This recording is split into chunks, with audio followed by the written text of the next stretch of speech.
బజ్జీ చేస్తున్నాను. First stove on చేసి కడాయి పెట్టేసాను. తగినంత ఆయిల్ పోసుకోవాలి.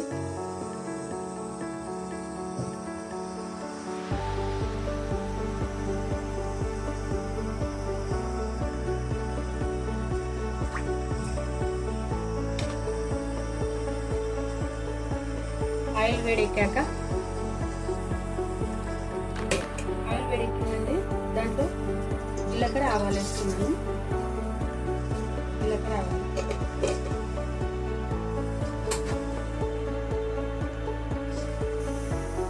జీలకర్ర ఆవాలు చిటపట అయ్యి అందులో ఒక ఉల్లిగడ్డ వేసుకున్నాను. కట్ చేసి పెట్టుకున్నాను ఆల్రెడీ.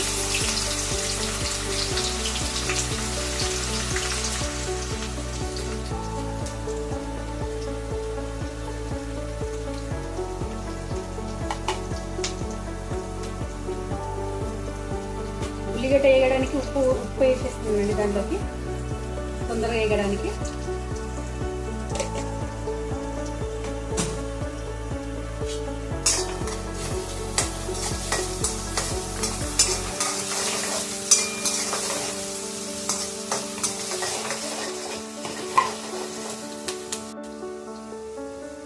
ఉల్లిగడ్డ వేగేలోపు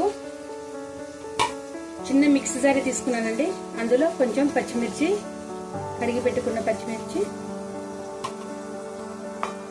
నాలుగు వెల్లిపాయలు పెద్దవి, పెద్ద సైజు వెల్లిపాయలు,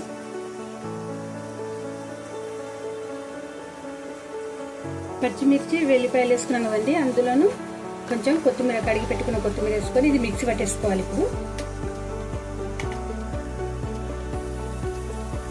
ఉల్లిగడ్డ ఎర్రగా వేగిందండి. దాంట్లో కొంచెం పసుపు వేసుకోవాలి. చిటికెడు పసుపు వేసుకుంటున్నాను.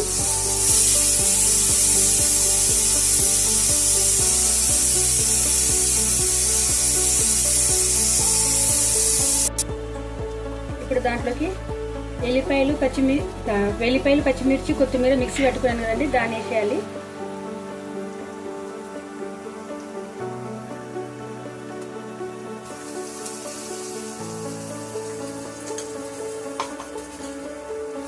పచ్చివాసన పోయే వరకు కలుపుకోవాలి.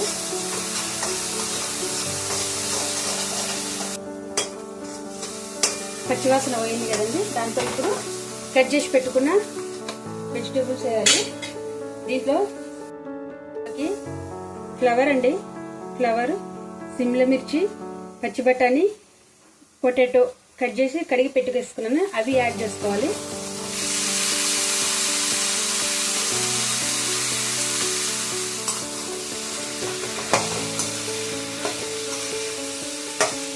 బాగా కలిపేసుకొని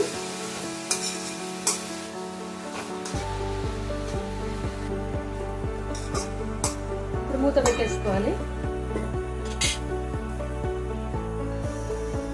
ఒకసారి మూత తీసి కలుపుతున్నాము.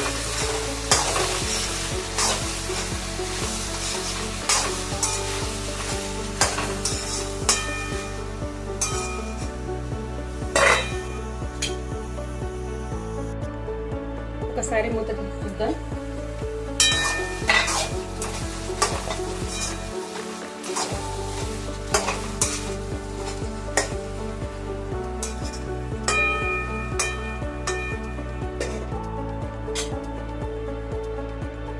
ఇప్పుడు మూత తీసి చూద్దాం.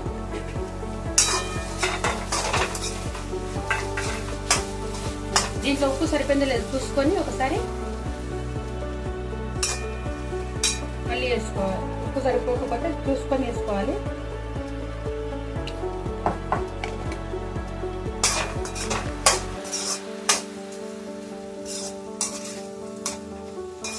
ఒక 5 నిమిషాలు మూత పెట్టేసి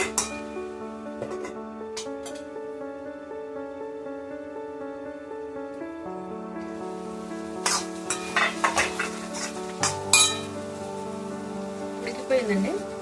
దీంట్లో ఇప్పుడు కిచెన్ కింగ్ మసాలా వేస్తున్నాను అండి, 1/2 స్పూన్.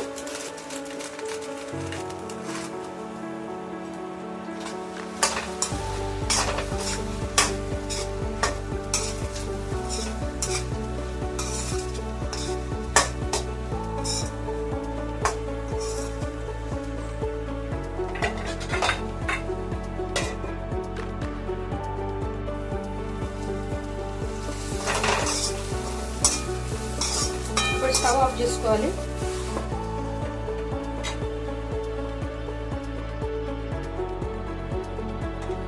కూర వేరే గిన్నెలో తీసుకున్నానండి. దానిపైన ఇప్పుడు గార్నిష్ కోసం కొత్తిమీర జల్లుకొని వేడి వేడి మిక్సీ బాజీ తయారైందండి. నా వీడియో అయినా మీకు నచ్చినట్టయితే లైక్ చేయండి, షేర్ చేయండి, సబ్స్క్రైబ్ చేయండి.